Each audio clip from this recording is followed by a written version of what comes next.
good place now. You are listening to Perspectives with Ashley Burgess.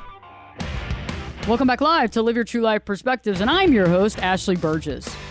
You know, on today's show, we're talking about creating great leaders. You know, transforming organizations in our society to not only, be there as far as corporate creation, being able to sell items and create things, but also to create a corporate culture that people thrive in. You know, we talk about purpose, and we talk about direction, and we talk about creating a happy, positive culture, but we see more often than not corporations exploiting their workers. We see situations that are not in the most best of light. And we also don't seem to have that combination between people that are working at these corporations and also feeling as though they are fulfilling a purpose. Joining me here on Live Your True Life Perspectives on today's show, Jeff Hayzlett. Jeff actually is a keynote speaker, a best-selling author, the author of The Hero Factor, How Great Leaders Transform Organizations and Create Winning Cultures. He has a radio show podcast called All Business. He also is a TV host as well, and he also runs a company called C-Suite TV, which is amazing because it's got all kinds of content on it, and I'm very partial to that too because the celebrity perspective is also residing there too. Jeff, great to have you on the radio today. How are you doing? It's great to be here. Thanks so much for having me. I appreciate it. Well, it's awesome because, I guess I met you a few years back in Florida. You were at an event, and it was just, you're a very powerful speaker, keynote speaker, and it was really interesting to listen, to what you had to say. So how did you really get started in this type of geography as far as business, as far as really helping leaders and encouraging that type of progress? Well, I appreciate that. I got started primarily, it wasn't something like most things, everybody always comes to you and say, hey, when did you pick out your vision, your mission? And I'm going like, oh my gosh, what are you talking about? Who does that? I don't think anybody sits down, hey, I'm going to be this or I'm going to do that. I think we take a different turn in life, and I think things kind of come to us. And maybe some people say, yeah, I'm going to be a fireman, I'm going to be a doctor. But I think most people who are doing the kind of work that I do don't say, hey, I'm going to go out and, be a guru, a thought leader, or, a coach or someone who's helping to inspire other people. We just do it by doing it. And that's what I've done. I bought and sold over 250 businesses in my career, over 25 billion in transactions. And I think that the reason it's come about is that, I was doing it, and I was doing it. People started asking me about it, and I started telling people about it and how we do it, the way we do it. And so it just evolved over time. And then the other part of it, I think, is just giving back. Actually, I think we just sit down and say, hey, we're going to give back. It's just part of what we do. I think the more you give, the more you get. And so I try to give as much as I possibly can to other people to help other people, because I sure didn't get here by just being smart and timely and all those things. I had a lot of other people there to help me a great deal. I find that interesting, from my perspective, being a therapist, you have a lot of clients that, wonder, would it have been helpful if I would have had the support system? And I think you're so right, because when we don't have a support system, or we don't have people cheerleading us, or we don't have people looking out for us, life is a lot different. No, without question. I mean, you've got to have, even like when I was in corporate offices, in a big corporate, as a Fortune 100 officer, you got to have air cover. So when I was a chief marketing officer of a company that was about 180 billion, running budgets of billions of dollars, even then you've got to have some air, what I call air cover. You got to have someone who's helping you, take care of things overall. And so that's or watching what you do as you're making those changes or making those, navigating some really treacherous water sometimes that you do in business, and you do those. And, and when you're doing that, then you're driving change. You got a lot of haters out there at the same time. So you got people coming at you and gunning for you. So it's good to have that support mechanism there. What is some of your advice and guidance on people that are making some changes, some big change makers, that are going through some stress and some drama and kind of dealing with those haters? How do you put things back into perspective and keep, doing the good work and keep plodding forward? Hey, I just don't pay attention to them. I mean, I ignore them. It's kind of like, I'm going to, like when I put a new book out, like the Hero Factor book that's out now, You get people write negative reviews because they don't like something. They don't, whatever. I don't, it doesn't make a difference. I just don't pay attention to them. When people say, hey, what about those little voices in your head? Just like those little voices in your head, I stopped listening to them a long time ago. I know what I'm doing. I know what my moral compass is. I know where I'm going with it. I know right from wrong because my mom and dad, help teach that and instill that into me. And I've lived those values. And if you have values, then I don't need to hear all these other people. Like, what the hell? You're not going through the same thing I am. You don't know what I'm talking about. Shut up. Go move on. Get away from me. You're just an energy drainer. You're just sucker. You're a taker, not a giver. Go away. And that's kind of how I approach things like that. I agree with you, but it's hard for sometimes, too, when people haven't had that kind of upbringing, don't know, and they haven't had that support, because a lot of times we go inward, right? We go inward and we start, questioning our validity, our self-worth, our self-value, and then you get some of those naysayers, and they start kind of picking apart and pushing some of those buttons, and the reason why it connects with people is it's because it's a question in your own mind.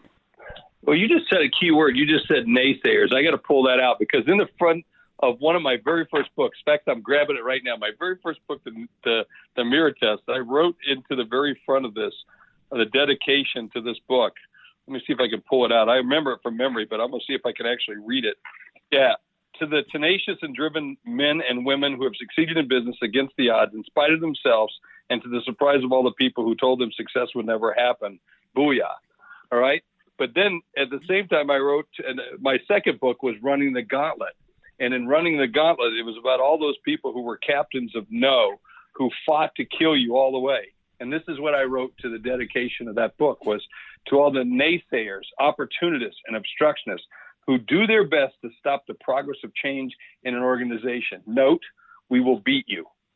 Okay? And that's the kind of attitude you have to have. Because trust me, there are going to be people that are going to line up on the other side of you. There are going to be people who write negative things. Like I said, I had someone write some really negative review about one of my books. And the team came to me and said, what should we do? I said, well, who is this person?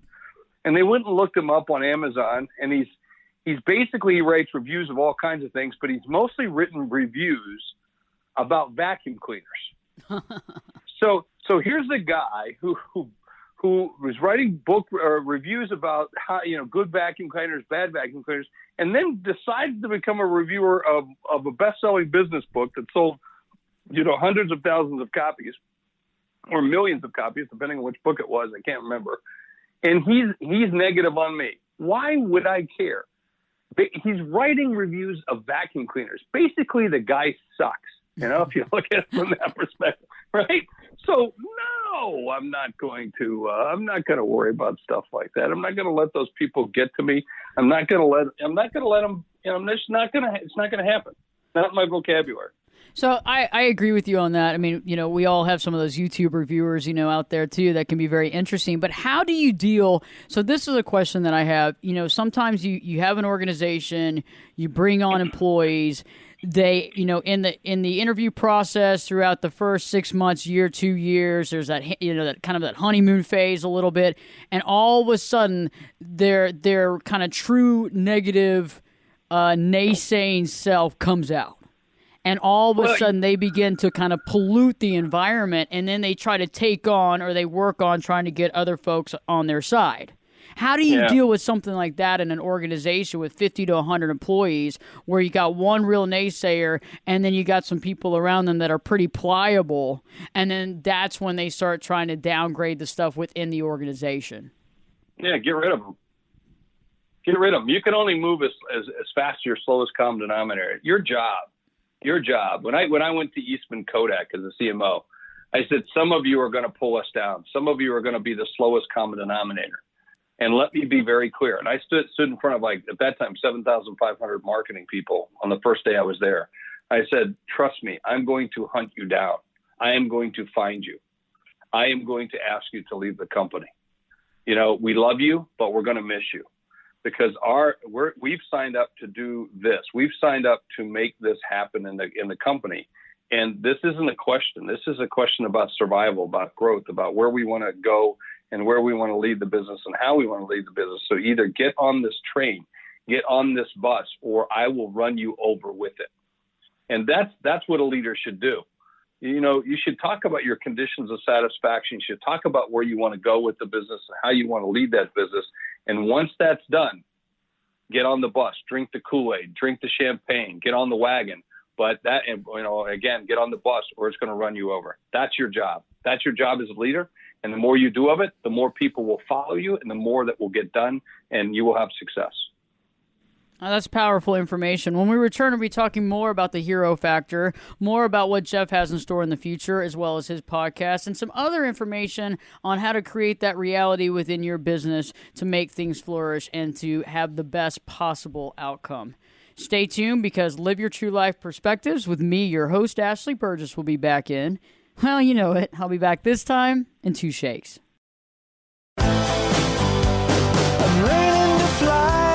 Turn it up and jump in the deep end on Perspectives. Now, here's Ashley. Welcome back live to Live Your True Life Perspectives, and I'm your host, Ashley Burgess. On today's show, I'm joined by Jeff Hayzlett. Jeff is a TV radio host, keynote speaker, and best-selling author. In his most recent book, The Hero Factor: How Great Leaders Transform Organizations and Create Winning Cultures. Jeff, it was interesting right before the break. We were talking about getting rid of the slowest, the slowest worker, but not only that, the naysayers within organizations, and how that can really help to change the corporate culture. Are there other things that people need to be aware of? I mean, obviously there's millions of things, but what is another thing too about how do we create more of a positive impact and people working together and kind of just, spending that time? How do you create more of that culture that provides that type of output? Well, I think that's a great question. In my recent book, The Hero Factor, and by the way, you can go to theherofactorbook.com and you can get a free assessment on where your business sets as a hero culture. There's some great tools. Whether you buy the book or not, you can go there and get them. But in the book, I talk about your walk-away values. We have found that businesses that have values, high values, that are value-based, that kind of put people over profit. In essence, they gross more money than the other businesses in their industry. They make more money. They have happier employees. They have customers who are more engaged, and they have vendors who want to do business with them. And they're also revered in their communities in which they're at. And then one of the core things in there is their values. And what are those values? Well, almost all of them have what we call walk-away values, which means these are the values that we push so hard in the company that if they're not adhered to, you have to walk away. You either walk away, you make the employees walk away from the business, you walk away from doing business with that kind of person or those kinds of companies that don't live the same values, or you don't ship products based on these things, whatever it might be. But you've got certain things that are set in stone. Much like the Native American Indians, there's a tribe, the Cheyenne, and they used to have a warrior sect called the dog soldiers. And these dog soldiers, when they used to take care of the village, they used to go out ahead of them, when they went from one, camp to another camp, they would lead, they'd follow to make sure that the tribe was protected. They'd make sure that those that didn't have food would have food. When they were, in battle, they would stake themselves down into the ground, and they would tie themselves to that stake during battle and would never so they would never retreat. That's walk-away values. And so what are your walk-away values in your business? I mean, and then you tie that together, Ashley. I think it's an awesome question is to what are your real conditions of satisfaction? So as a business, what is it that you're trying to do and where are you trying to go with it to make that happen? That's powerful. And because I think, we have to have some sort of direction. I mean, a lot of times we kind of throw things together, we do what we need to do, and we try to figure out how to make the best of the situation. Sometimes the situation can work out if given the proper leadership. Sometimes the situation has to be augmented. And I think sometimes in our culture, in our society, based on sometimes our fear of not being liked or the fear of that self-esteem or that self-worth or whatever that looks like, or the fear of not knowing or feeling though we might not have all the knowledge can get in the way of us doing what's right for an organization. Totally. And so, for leaders, we have to be aware of what we're not aware of. So we should constantly be in a state of trying to become more aware of the things around us, or what might be possible. Why are we making mistakes? Why are we doing so well? What's causing those things? How can I make more of that happen? How can I make less of that to happen? And that's, I think, an important part for a lot of senior leaders. So I was going to ask you, I know that you have a podcast and a radio show. It's called All Business. I'm assuming that you're focusing on how to create a successful business. Tell me more about that podcast.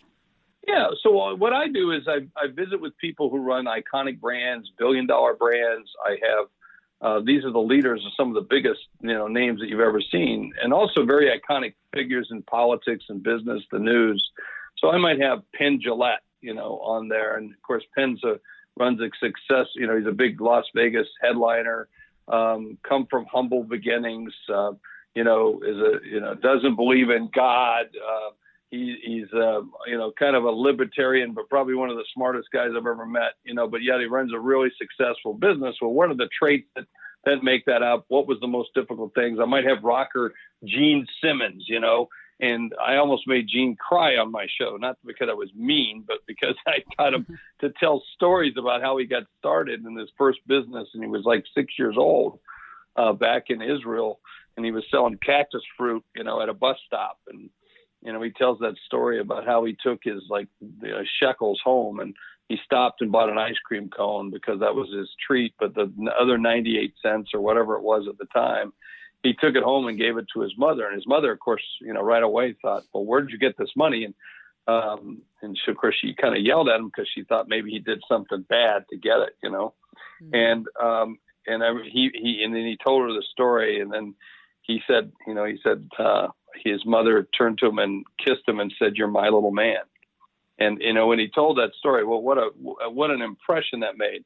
So you can imagine that then spawned him at an early age, all the way through his youth, to go and be a great entrepreneur. And if you know anything about Gene Simmons, now he's kind of nuts, but you got to be nuts to dress up like he does and get on stage. But the guy is the ultimate entertainer. He's got more licensing business than anybody I know of. He's one of the smartest guys I've ever seen. And, he makes money selling everything from caskets with Kiss's name on it to underwear. So, he's done pretty well. What are some of the other favorite interviews that you've done on your radio show? Oh man, I've done generals. I've done, one of them that was fun, that just different, was a guy that's making flour from crickets. What? Yeah. What is this? Yes, it's an alternative way to make baking flour, and he's using crickets as the source for the protein. Wow. So it's higher in protein. Now you got to imagine how many millions of crickets you got to have to make a pound of flour. And so I heard about this young man. I think he was even on the Shark Tank at one point. And I just thought that was an interesting thing. And, it was an interesting story. And guy's an easy-go-lucky kind of guy. And that was another one. Pierce Morgan. I love talking to Pierce Morgan from, Pierce was on Celebrity Apprentice, used to be at Daily Mail. He's a media celebrity. And, of course, I met him when I was a judge on Celebrity Apprentice, and he was one of the contestants. So, but I've always enjoyed Pierce. I don't always believe or agree with his position, but we've always had great conversations. And so it was great to be able to talk to him. And he and I actually share the same agent in Hollywood, too. And then, Steve Forbes, General Wesley Moore, I can just go on and on and on. The founder of Sam Adams Beer, all these wonderful stories. And there are always just different stories that come out of it that are just make it unique conversations, even the bad ones, where I've talked to one guy who wrote the book, used to do the Twitter account that used to be Overheard in Goldman Sachs, and he told me about how women are used as tethered goats. And of course, that made me so mad that I actually threatened to punch him in the face and punch him in the throat on my show. So you're getting a sense of my walkaway values. I was so offended about how he would say that about women and wouldn't take ownership of it, saying it was the industry that was to blame and not the people, and nonetheless, it's the people that make up the industry, which then drive the values. And so, having a daughter, and of course I pointed out to him, he has a daughter, aren't you embarrassed by saying something like that? So you get that kind of feedback, all of them for different reasons. So that's what makes it all business, right? It's all business. It's all part of business. And it's a great way of having conversation. That's so much fun. Yeah, that's some great interviews. Yeah, I remember you were on the Celebrity Apprentice. Yeah, I actually helped come up with kind of the concept as a backer of that, as a brand. And then they asked me to be a judge for 3 years. And I was on about 9 episodes, I think, overall. How was it? You can see me on those shows. I loved it, loved it. I enjoyed it. It was a lot of fun. That's cool. Have you ever been have you been on the Shark Tank or anything like that? Originally I was asked to be a part of the Shark Tank, and I just didn't think it was the right role for me and what I wanted to do and where I wanted to go. So yeah, it just didn't work out. So is there some other TV things up here in the very future for you? Yeah, I do. I do some television today. I've got a show on our own C-Suite TV. You can find me on the Executive Perspectives, Jeffrey Hayzlett. I used to have my own primetime show on Bloomberg at one point. It was the #1 television show in business. And then I walked away to do create C-Suite Network and C-Suite TV and C-Suite Radio and C-Suite Book Club. So I'm happy that I did that because we're growing, and 2, we're making a lot of money. That's awesome. When we return, we'll be talking more about C-Suite TV and the network, as well as the opportunities and the options on that platform and how that really kind of just connects us all. So stay tuned. Jeff will be back here in just a moment. Live Your True Life Perspectives with your host, me, Ashley Burgess, will be back this time, 2 shakes.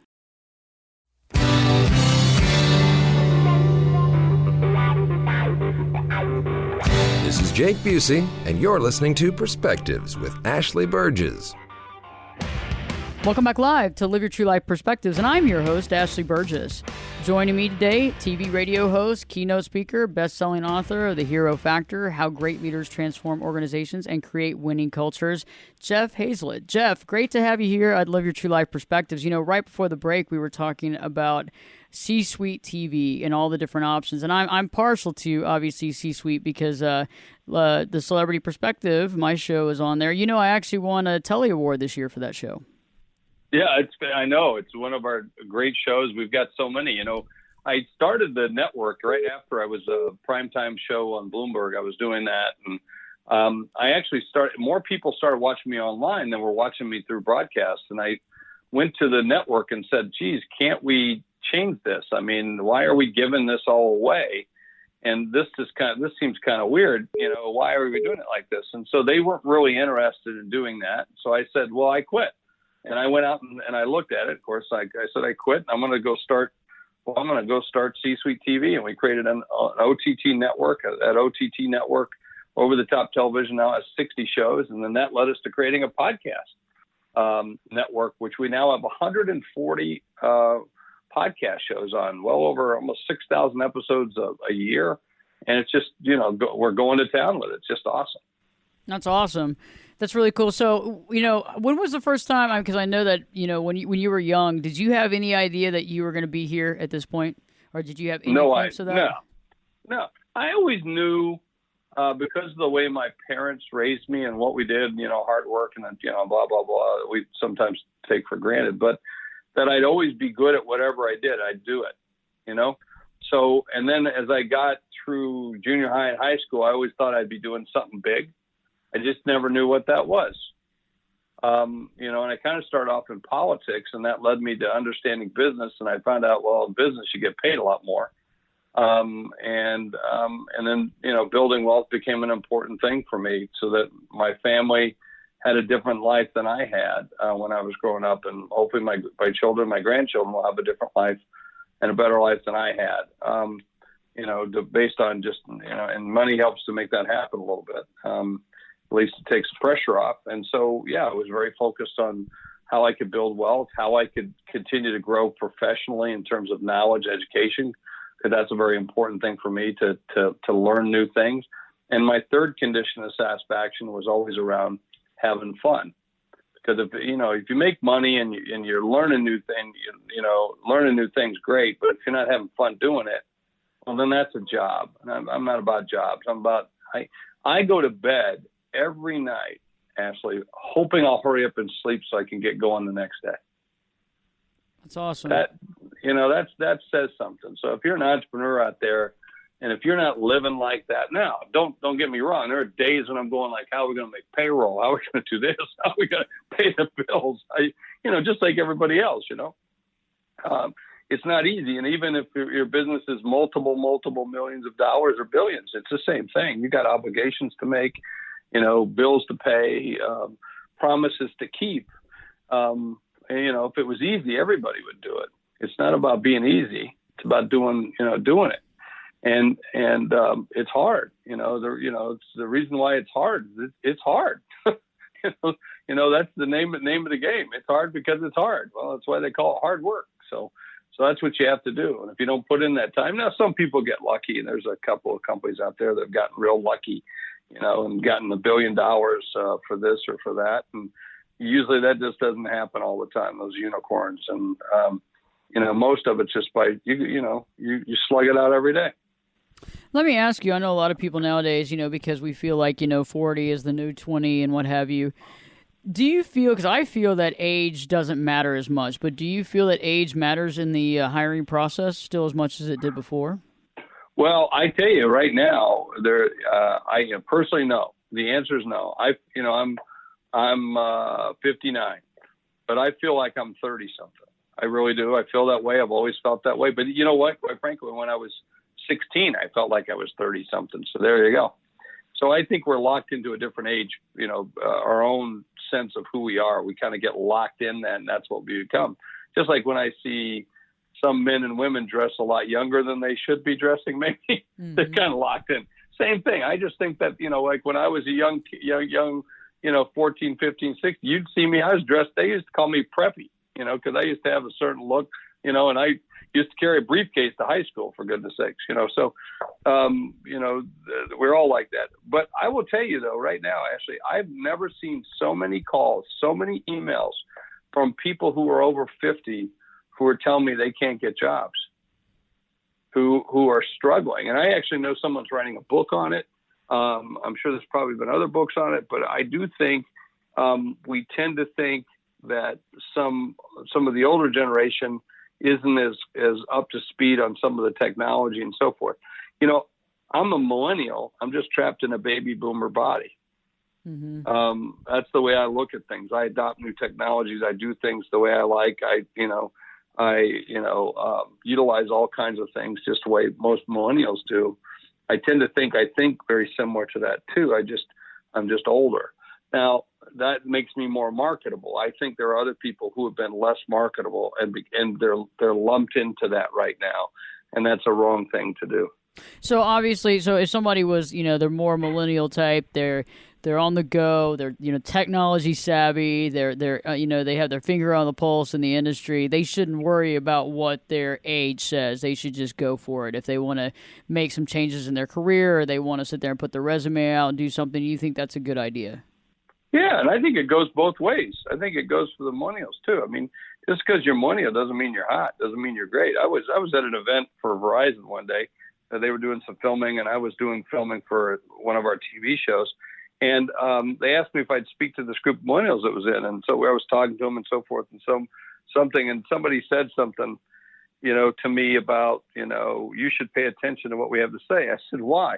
You're not my audience. I don't give a rat's rear end what you think about how you think, whether you feel good about it or not. And he goes, well, you should. We have the money. I said, my friend, I got more money than all of you in the room. So I really don't care. So again, just because you're millennial, or just because you're a man, you're a woman, or this or that, you're left-handed, right-handed, I don't care. Doesn't mean you're relevant, and doesn't mean I have to pay attention to you. Show me your value. Show me how how we both benefit. And then, and don't no letters or calls, please. I still believe that, we should treat everybody with great dignity and as human beings, as people. So I'm not being a hard ass about that and saying, we should ignore those things. Quite the opposite. I think we should find those things that bring us commonality and value together. And through that, that's how we can respect each other even more than the give and respect that we should give to each other as just human beings. So don't, no cards and letters, please. I love that. So let me ask you, Jeff, wealth of knowledge, I find you very motivational.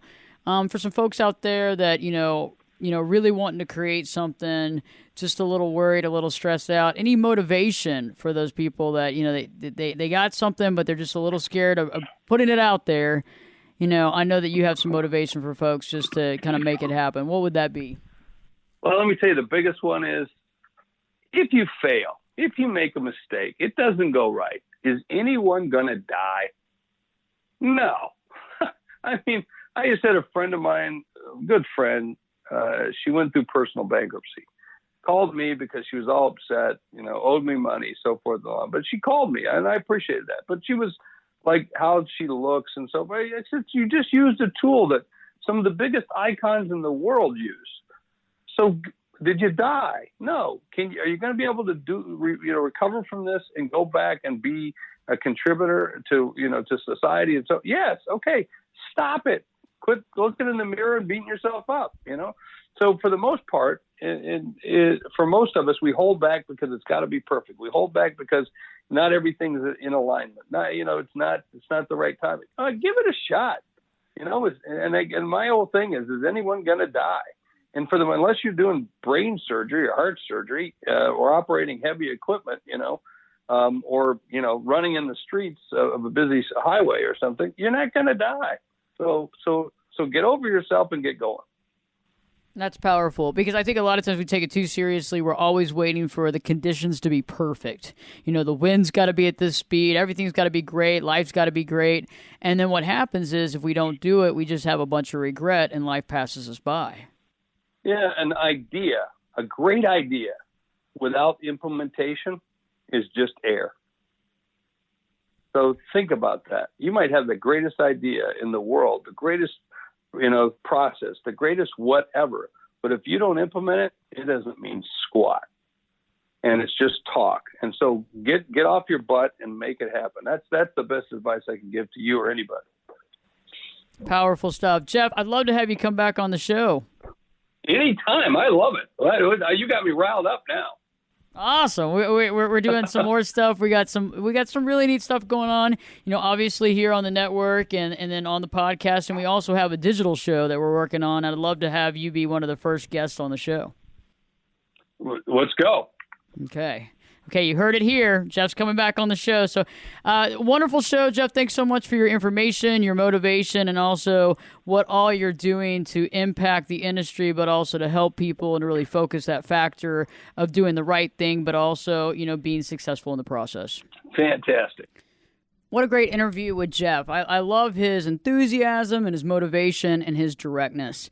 When I return, I'll be talking more about how we can take some of these concepts and ideas and integrate them into our personal life at home. Because remember, we are so many facets, right? We're not just one facet or two. We're multifaceted individuals who have to deal with a lot of different things in one day. So when I return, I'll be talking about how you can incorporate this into your day-to-day life and how to create more positive influences in your life and in your home. Stay tuned. Live Your True Life Perspectives with your host, me, Ashley Burgess, will be back in. I'll be back this time in 2 shakes. You could be my luck. Get in here. You're listening to Perspectives with Ashley Burgess. Welcome back live to Live Your True Life Perspectives, and I'm your host, Ashley Burgess. We've been talking about motivation. We've been talking about the hero factor with Jeff Hayzlett. Right now I want to talk about how you can take the information and knowledge that we were just talking about and how to integrate that into your personal day-to-day life outside of your work. We are multifaceted individuals, right? We have many facets. We have many sides to us. And just like we work on a daily basis, we go to work, we come home, we have our family life, right? We have our personal life. We have those things, whether we're married, we're single, we have kids, we don't have kids, divorce. We are all dealing with our own private life. And we're also working and having friends and having that type of dynamic in our life as well as family, right? So we're multifaceted individuals. And so some of the information that Jeff and I were talking about earlier really prescribes itself to the home life as well. One of the things that I want you to be aware of is to be aware of those energy suckers in your life, being aware of those naysayers in your life.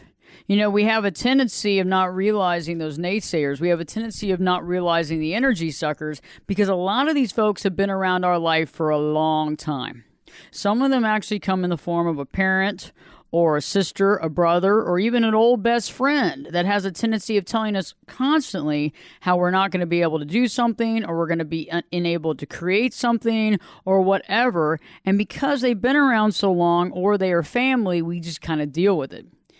More often than not, we don't deal with it. We actually listen to what they have to say. We process it, and we actually put that into our own life. Well, I better not try that because that's probably not going to go well. Or I better not waste my time on this because I'm not going to make any money doing it. And the list goes on. What I found is that I have fallen prey in my past to naysayers. I've fallen prey to my past to the negative energy suckers in my life, believing the negative rhetoric. Believing that I can't create something, do something, be who I want to be.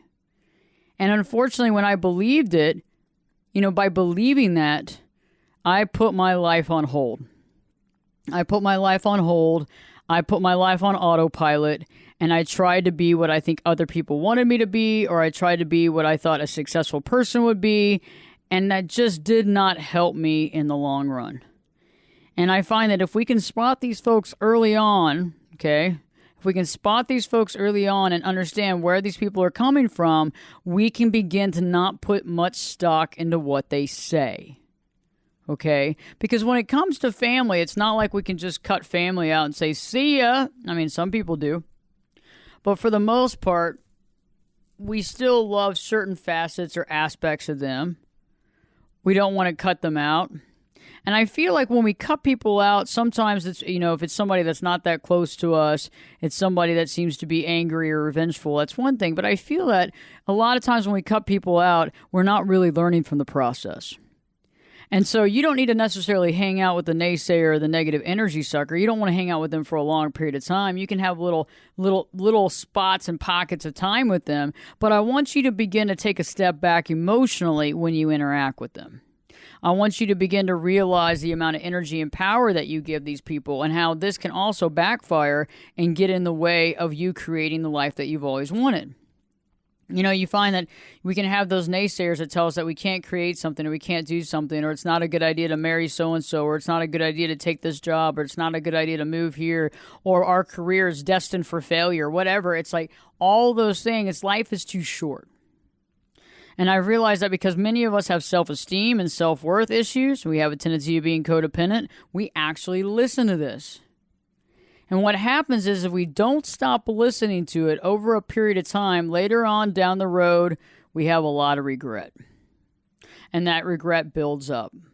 And we begin to realize that we haven't lived our life for us. And I don't want you to have to go through that. I don't want you to have to live that regret. I want you to live every life and every day and every moment to its fullest.